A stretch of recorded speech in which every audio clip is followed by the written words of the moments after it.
Viqarunnisa school and কলেজে সেখানে আছেন আমাদের সহকর্মী মৌমিতা মৌ। যাচ্ছি তার কাছে। মৌ, যেমনটি আসলে জানতে পেরেছি, এখন কিন্তু অনেক শিক্ষার্থী নিজেদের ফলাফল অনলাইনে দেখতে পাচ্ছেন, তারা তাদের মার্কস, গ্রেড পয়েন্ট এগুলো দেখতে পাচ্ছেন। তো আসলে আপনি যে স্কুলে রয়েছেন সেই স্কুলের শিক্ষার্থীরা কি নিজেদের ফলাফল দেখতে পেরেছে কিনা, তাদের মধ্যে কোনো উচ্ছ্বাস বা কিংবা কেমন মনোভাব আসলে দেখতে পাচ্ছেন, বিস্তারিত জানাবেন।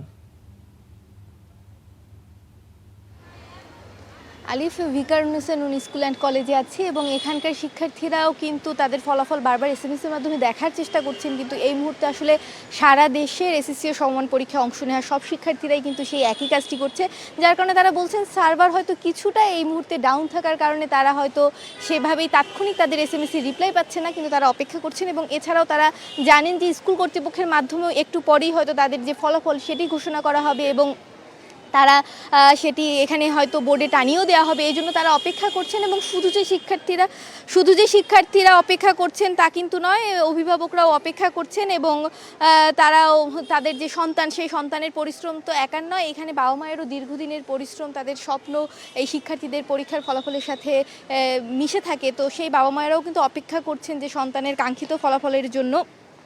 এবং এবারের এসএসসি পরীক্ষায় কিন্তু মোট জিপিএ 5 পেয়েছে 1,16,676 জন শিক্ষার্থী। পাশের হারে এবারও ছেলে মেয়েদের মধ্যে পার্থক্য কিন্তু একদমই স্পষ্ট। এবারও ছাত্রদের পাশের হার 57.86% এবং ছাত্রীদের পাশের হার 66.68%। এবং এবারও কিন্তু ছাত্রদের তুলনায় পাশের হারে এগিয়ে।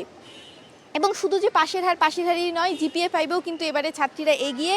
এবারে মোট জিপিএ পাওয়া ছাত্রীর সংখ্যা 63,896 জন এবং ছাত্র হচ্ছে 52,870 জন। সেই জিপিএ 5-এর দিক থেকেও কিন্তু ছাত্রদের তুলনায় ছাত্রীরা এবারও শিক্ষার্থীরা এগিয়ে। এবং আমরা এই মুহূর্তে যে জায়গাটিতে দাঁড়িয়ে আছি এটি আসলে প্রবেশদ্বার এবং এখান থেকেই শিক্ষার্থীরা কিন্তু ঢুকছেন।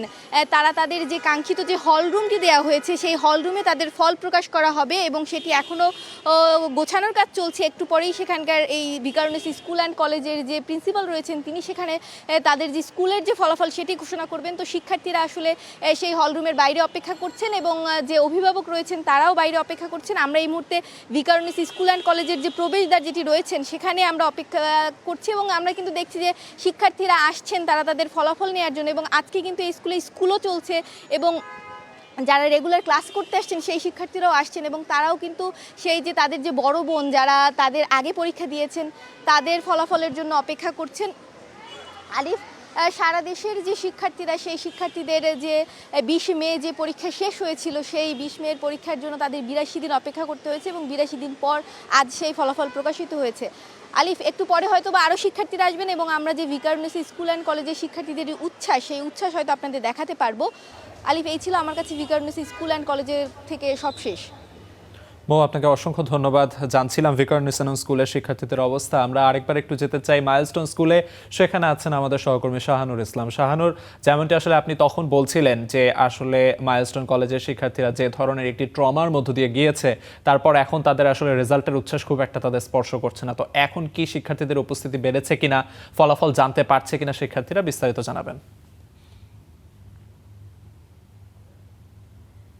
এখনো মাইলস্টোন কলেজে কিন্তু শিক্ষার্থীদের তো এরকম ভিড় কিংবা উচ্ছ্বাস আমরা দেখিনি। আমার পেছনে দেখতে পাচ্ছেন যে শিক্ষার্থীদের জন্য কিন্তু চেয়ার রেডি করা হয়েছে এবং তারা আসলেই চেয়ারগুলো পূর্ণ হবে। কিন্তু আমরা প্রধান শিক্ষকের সাথে কথা বলছিলাম, তারা জানাচ্ছিলেন যেহেতু গত বছরের যে একটা মর্মান্তিক ঘটনা হয়েছে মাইলস্টোন ট্র্যাজেডিতে, সেই ঘটনার কারণে কিন্তু শিক্ষার্থীদের সেরকম উচ্ছ্বাস আসলে এখানে নেই এবং জানাচ্ছিলেন যখন স্কুল ভিত্তিক রেজাল্ট প্রদান করা হবে তখনই হয়তো যারা শিক্ষার্থী রয়েছেন তারা আসবেন। কিছু শিক্ষার্থীদের অভিভাবকদের সাথে কথা বলছিলাম, যারা 2-1 জন এখানে এসেছেন, তারা জানাচ্ছিলেন যে তারা যেরকম ভাবে ট্রমাটাইজ রয়েছেন তাদের শিক্ষার্থীরাও কিন্তু ট্রমাটাইজ রয়েছে, তাদের সন্তানরাও কিন্তু ট্রমাটাইজ রয়েছে, যে কারণে অন্যান্য স্কুলে যেমন আমাদের সহকর্মী মৌমিতা জানাচ্ছিলেন ভিকারুননিসা থেকে শিক্ষার্থীদের উচ্ছ্বাস প্রকাশ করছে, এখানে কিন্তু বলা যায় যে ভিন্ন চিত্র। শিক্ষার্থীরা এখনো কিন্তু আসেনি। আমরা 9-10 এর শিক্ষার্থীদের সাথে কিছুক্ষণ আগে কথা বলার চেষ্টা করছিলাম, তারা জানাচ্ছিলেন এখন পর্যন্ত তারা ট্রমাটাইজ, তারা ভয় পাচ্ছে, তারা সেই যে ট্রমা শুরু হয়েছে এই ট্রমা থেকে তারা এখনো বের হতে পারেনি। সুতরাং রেজাল্টের পরে যে উচ্ছ্বাস প্রকাশ করে সাধারণত শিক্ষার্থীরা, শিক্ষার্থীরা, সে উচ্ছ্বাস সাধারণত এখানে নেই। এইখানেই মূলত শিক্ষার্থীরা আসবেন এবং দেখতে পাচ্ছেন আসলে যে এই চেয়ারগুলো সাজানো হয়েছে শিক্ষার্থীদের জন্য, এখনো কিন্তু ক্যাম্পাসে কেউ আসেনি। একজন শিক্ষার্থীদের সাথে বিশেষ করে আমরা কথা বলছিলাম, এসএসসি রেজাল্ট নিতে তিনি এসেছেন, জানাচ্ছিলেন যে তার অন্যান্য যারা সহপাঠী রয়েছেন তাদের সাথে কথা বলেছেন, অনেকে স্কুলে আসতে চায় না, আজকে তারা বাসা থেকে রেজাল্ট নেওয়ার জন্য অপেক্ষা করছেন। সব মিলে উচ্ছ্বাসের আনন্দ কিন্তু তাদেরকে ছুতে পারেনি মাইলস্টোনে। বলা যায় যে মুদ্রার ঠিক অপর পিঠের মতো আসলে অবস্থা হয়েছে, এখানে শিক্ষার্থীরা নেই।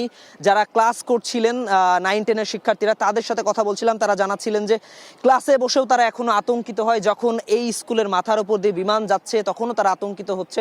সব মিলিয়ে অন্যান্য স্কুলে যেরকম আনন্দ উচ্ছ্বাস ছড়িয়ে গেছে, মাইলস্টোনে কিন্তু তার বিন্দু পরিমাণ নেই। আলিফ। শাহানুর, আপনাকে অসংখ্য ধন্যবাদ।